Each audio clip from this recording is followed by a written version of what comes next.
You say you can handle everything, but deep down, all you really need is for someone to look at you at your lowest point and say, you are not alone.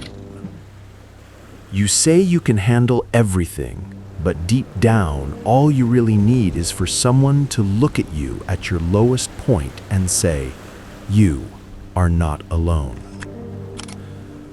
You were taught to be self-sufficient, that strength is measured by how much you can carry alone. But that's not the whole story. Behind your resilience, there is a void that science cannot ignore. A black hole of isolation that doesn't just affect your mood, it's changing the very structure of your brain and making you more prone to illness. Isolation, according to neuroscientists, shuts down your empathy and makes you forget what it means to be human. You are not alone in this.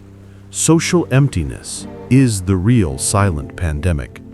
And today, we are going to face it. In the next few minutes, you will discover what neuroscience, social psychology, and evolutionary biology have to say about the most necessary instinct of all. And today, you will understand why, to truly survive, you need someone to see you.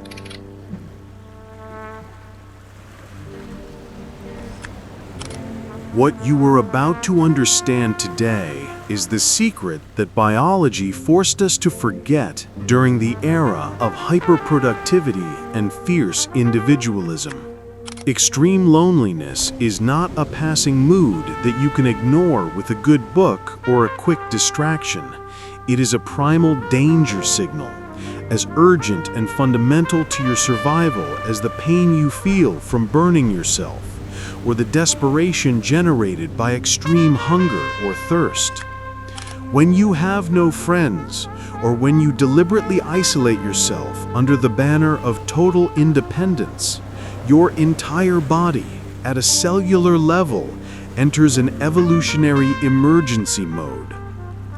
This is the first thing you have to accept to find the solution you seek.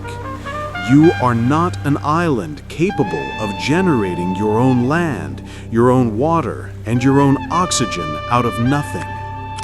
Emotional and practical self-sufficiency is a virtue you should be proud of. But prolonged isolation is not strength. It is a slow suicide that science has coldly documented. And science knows because it has measured it. A life without significant social connection is a mortality risk factor as high as, or even worse than, severe obesity, a sedentary lifestyle, or chronic smoking. Your brain is screaming. You need a bond. The brain, that complex machine that allows you to reason, calculate, and dream, is not designed for the solitary individual. It is designed for the tribe. When that tribe, real or perceived, disappears, the brain does not think or reflect. It defends itself with fear. It releases cortisol in industrial quantities, keeping you in a state of perpetual alertness where every stimulus is seen as a potential threat. And that is the central game-changing revelation. The solution to the loneliness that is devouring you is not a desperate search to find someone to rescue you, but an internal journey to find something that will wake you up from this biological nightmare. Loneliness whispers the most corrosive lie to you. You are the only being in the universe who feels this. But the solution, the genuine liberation that neuroscience offers you, says you are exactly the same human being, but the world is radically different when you stop self-destructively fighting your own genetic design. Your real problem is not the physical absence of people around you, but the biological and cognitive inability to connect when people are, in fact, present. And that essential skill, my dear friend, can be recovered. It can be trained and it can be mastered. The fundamental mistake we make is not experiencing temporary loneliness, which is natural. The mistake is turning that fleeting loneliness into an immutable identity. When you stop thinking that you are a hopeless loner and clearly start to understand that you are in a state of loneliness and you can exit it, neuroscience gives you a real opportunity. You can rewire your brain to reclaim the instinct for connection. And that restoration process does not start with grand social gestures. That process starts at the intimate root of the problem. The problem is not the world, or the people around you, or the randomness of fate. The problem is what isolation has done to your own mind. And that is what we are going to dismantle piece by piece in the next block. But for that, you must first understand, without mercy, how you arrived exactly at this point of isolation. The origin of this emptiness you feel is not a recent trauma or an unfortunate social event. It is the result of an evolutionary survival mechanism that has become defective and has fired out of control. When isolation is prolonged and becomes a silent routine, your brain fundamentally changes the way it processes social information. Do you remember that sharp, unfair feeling that no one, absolutely no one, truly understands you? It is not an attack of paranoia. It is pure and simple biology working against you. The deepest neuroscience studies have shown that chronic loneliness selectively switches off the mirror neurons, that biological hardware that allows you to internally experience the pain or joy of another person. Loneliness in essence makes us blind to the pain of others because your emotional energy and resources are completely dedicated to self-preservation. When the outside world feels dangerous and unpredictable, your brain convinces you that the only sustainable form of security is total distance. You isolate yourself, you harden, and you become a low-level emotional sociopath. You do it not out of innate malice, but out of pure and simple neurobiological defense. The consequence of this cognitive defense is brutal and corrosive. Isolation gradually robs you of active empathy. You stop perceiving the subtle signals of connection that people throw at you daily. You interpret the emotional neutrality of others as direct rejection, and the innocent, kind gesture of a stranger as suspicion or an attempt at manipulation. And this is how, step by step, the vicious cycle closes. Your paralyzing fear of rejection becomes so great that it forces you to reject first to avoid the blow. Your mind, that master of self-deception, constantly whispers comfortable lies to justify your prison. They are all superficial. No one really needs me. It's infinitely better to be alone than to be in bad company or disappointed. These phrases are not truths. They are the walls of your psychological prison that you have built yourself. The problem originates in neurobiological distrust, in that chemical alteration that allows you to function day to day, meet your obligations, but that doesn't allow you to truly live, connect deeply, or feel joy without guilt.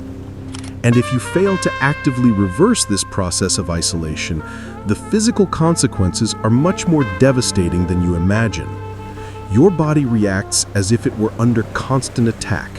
Blood pressure rises, and immune function is reduced to its minimum expression. Your cardiovascular and endocrine systems prepare for a biological war that never arrives. Loneliness is literally killing you, cell by cell. Your life expectancy is reduced, your cognitive capacity atrophies, and your potential is minimized. But the good news is that if science demonstrated the problem to you with this starkness, it can also give you the key to escape the trap. The solution lies in the intelligent application of the biology of connection. And that is where Stoic philosophy and science finally meet, giving you a roadmap. The application of this final truth is simple in concept, but radical in its execution. You have to trick your brain into feeling safe again. And there is only one effective way to achieve this: through controlled vulnerability. Your brain, programmed by isolation, believes that connection is risky. You have to prove to it with empirical evidence that it is the essential air you need to breathe. The first step to healing is not joining a club or making new friends en masse. It is much deeper. It is stopping the self-harm caused by old myths. Stop the self-pitying lie of, "I don't need anyone," and replace it with the unavoidable scientific truth, "I am designed for this, and it is vital for my health." Once that truth settles in, choose a small act of connection that seems stupid or insignificant to your anxious mind. Call someone on the phone without wanting to ask for anything in return. Offer genuine, disinterested help without expecting gratitude. The key, according to neuroscience, is not the quantity of people you know, but the quality of the deep connection you establish. Researchers call this limbic resonance. It is the simple act of being present and allowing your nervous system to synchronize with that of another person, like two pendulums adjusting to the same rhythm. Don't desperately seek external validation. Seek biological synchronization. The brain rewards you with waves of oxytocin and dopamine when it feels it is part of a secure unit. And here is the final key to lasting freedom. Your capacity for connection is not an immutable personality trait. It is a skill that, like a muscle, atrophies without use. If you feel isolated, you are not a social failure or an outcast. You are simply someone who has not trained this biological muscle in a long time. And the most powerful training starts with attentive, non-judgmental presence. Do not punish or self-flagellate yourself for the past. Your brain was in survival mode, doing what it thought was necessary to protect you. Now, use the conscious strength of your will to remind it of its original design. If loneliness is a documented threat to your life, then connection is your most powerful and urgent medicine.